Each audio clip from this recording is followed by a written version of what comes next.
Se não aconteceu com você, certamente você já ouviu uma história dessas. A criança finge que está passando mal, com dores, só para não ir à escola. Preocupados, os pais até levam ao médico, mas não tem doença nenhuma. Isso pode acontecer também durante a aula. E lá vai a direção da escola chamar os pais para buscar a criança. Como reconhecer o que é real e o que é inventado pela criança? E mais, como reagir a isso tudo? Quem conversa com a gente sobre esse assunto é a psicopedagoga Maria Carolina Lolli. Tudo bem? Tudo bem, Elaine, e você? Tudo jóia. Bom, em princípio, a ideia é acreditar que está tendo algum problema, né? Com certeza, todo mundo, né? Principalmente quando a criança é pequena, né? A gente cai mesmo nessas armadilhas, entre aspas, que as crianças podem aprontar para a gente, né? O que acontece que eles querem fugir da escola? Isso pode ser aí um alerta para os pais? Sim, Elaine. Então, quando alguma coisa acontece que não vai bem, tanto na escola quanto no ambiente familiar, né, em algum ambiente que a criança frequenta, ela tem algumas ideias, algumas iniciativas de fuga, né? O fato da criança ficar doente, o fato desses problemas emocionais relacionados à pressão, relacionados, enfim, a questões afetivas, às questões sociais, né? Atrapalharem tanto que a criança quer deixar de fazer aquilo que ela precisa fazer, então a gente precisa sim dar uma atenção maior para isso.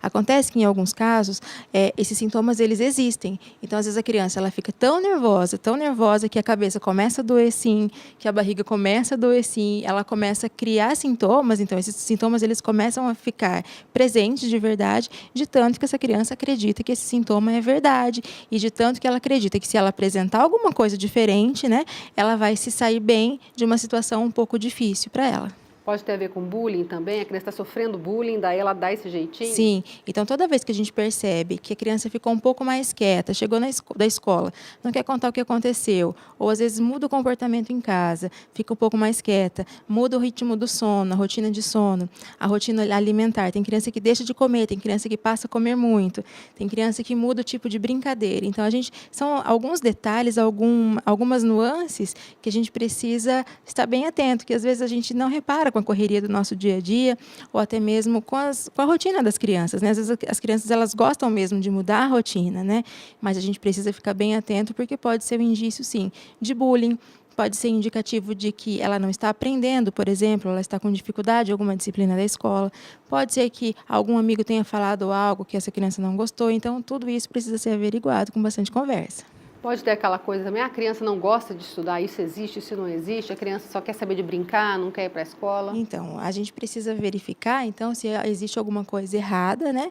Ou se a visão da criança sobre essa questão da rotina, de ir à escola, de ir à casa de algum amigo dos pais, né? Se aquilo está incomodando essa criança por algum motivo, né? Geralmente, quando a criança não gosta de estudar, é porque ela tem ou algum problema de aprendizagem, que ela não está conseguindo prestar atenção. Se alguma coisa acontece, quando às vezes o professor chama muita atenção dessa criança, então ela se sente diferente do grupo. Exposta. Isso. Ou ainda, se a família fica falando coisas nesse sentido. Por exemplo, fica tranquilo que teu pai também não sabe isso, ou senão eu sempre tive problema com isso, eu não gostava de ir para a escola. Então, o fato de ter que ir para a escola, às vezes é tido em algumas famílias como algo ruim. Né? Algo que seja obrigatório, algo que é chato, enfadonho, que eu faço por obrigação. Né? Se a gente tirasse esse pensamento das nossas crianças, né, essa rotina ia ser muito mais agradável. Essa coisa de usar o exemplo do pai, da mãe, de alguém da família, isso marca muito a criança, tanto em relação à escola como qualquer outra coisa? Com certeza, principalmente até os 6 anos de idade, que é quando a criança ela está formando a sua personalidade, né? E ela é muito influenciável, né? Principalmente por aquelas pessoas com quem elas têm mais contato, ou senão com aquelas pessoas que ela precisa demonstrar que ela faz alguma coisa bem, né? Que ela se precisa mostrar bem. Geralmente são os pais ou aquelas pessoas que cuidam dessas crianças. Né?